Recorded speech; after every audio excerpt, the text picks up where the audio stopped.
नमस्कार, मी सेजल पुरवार. महाराष्ट्राचे महानिर्णय या विशेष कार्यक्रमात तुम्हा सर्वांचं मनपूर्वक स्वागत. सुरुवातीला पाहूयात एक महत्त्वाची बातमी.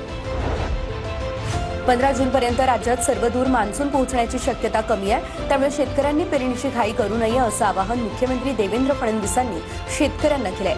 यावर्षी अल निनोचा प्रभाव असल्यानं सरासरी पाऊस 92% आहे.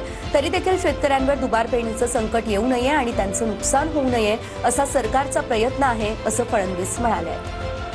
राज्य सरकारच्या ॲडवायझरीवर आधारितच जर शेतकऱ्यांनी पेरणी केली तर दुबार पेरणीची वेळ येणार नाही.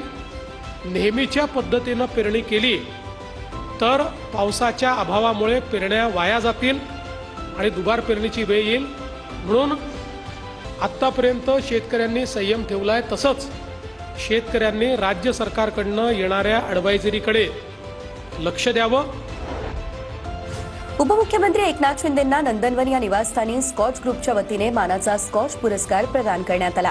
शिंदेंनी मुख्यमंत्री पदाच्या कार्यकाळात राज्यात राबवलेल्या शासन आपल्या दारी या उपक्रमाला 2024 साली मानाचा स्कॉच पुरस्कार जाहीर झाला.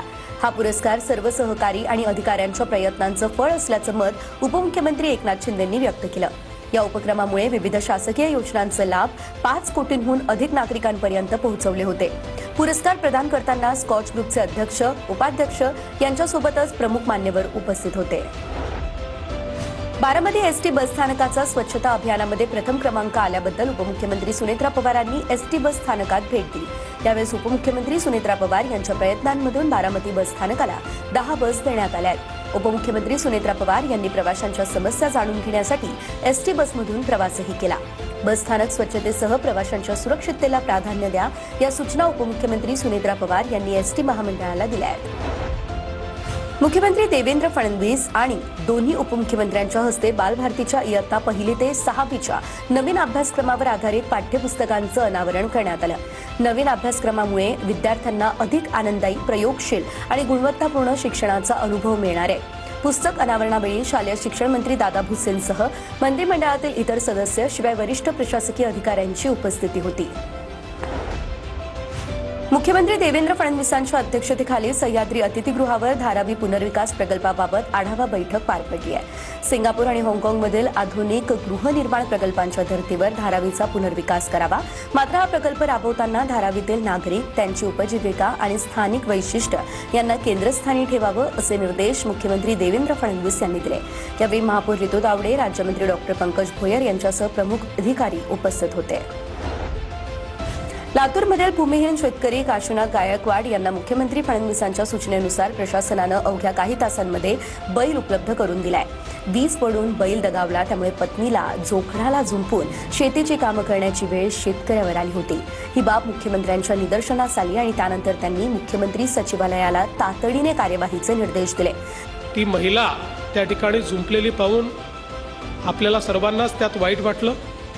म्हणून तात्काळ आपण जिल्हाधिकाऱ्यांना सांगितलं, त्यांच्या मेलेल्या बैलाचं त्यांना कंपेन्सेशन दिलं आणि एक बैल देखील दिला. पुन्हा त्या ठिकाणी आमच्याकडे अशी बातमी आली की दिलेला बैल हा काही योग्य नाही. जिल्हाधिकाऱ्यांना आदेश दिले आहेत की शेतकऱ्यांना बाजारात नेऊन त्यांच्या पसंतीचा बैल त्यांना घेऊन द्यावा.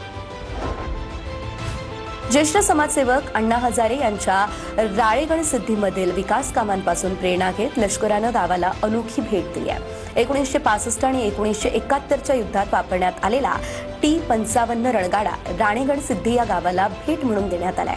या रणगाड्याला शौर्यसिद्धी असं नाव देण्यात आलंय. राळेगणसिद्धी गावानं ग्रामविकासाचा आदर्श देशासमोर निर्माण केलाय.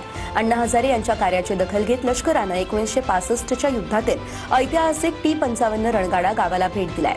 या रणगाड्याचे अण्णा हजारेंनी अनावरण केलंय. जळगावच्या ममुराबाद या ठिकाणी शेतकरी शास्त्रज्ञ सुसंवाद या कार्यक्रमाचं आयोजन करण्यात आलं. यावेळी जिल्हाधिकारी रोहन घुगे यांनी ट्रॅक्टर चालवर BBF यंत्राद्वारे सरी वरंबा पद्धतीने पेरणीची प्रात्यक्षिकं सादर केली.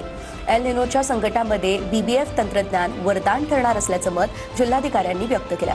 BBF या तंत्रज्ञानामुळे आता बियाणे आणि खतांची बचत, ओलावा संवर्धन शिवाय उत्पादन वाढीचे फायदे शेतकऱ्यांना प्रत्यक्ष दाखवले.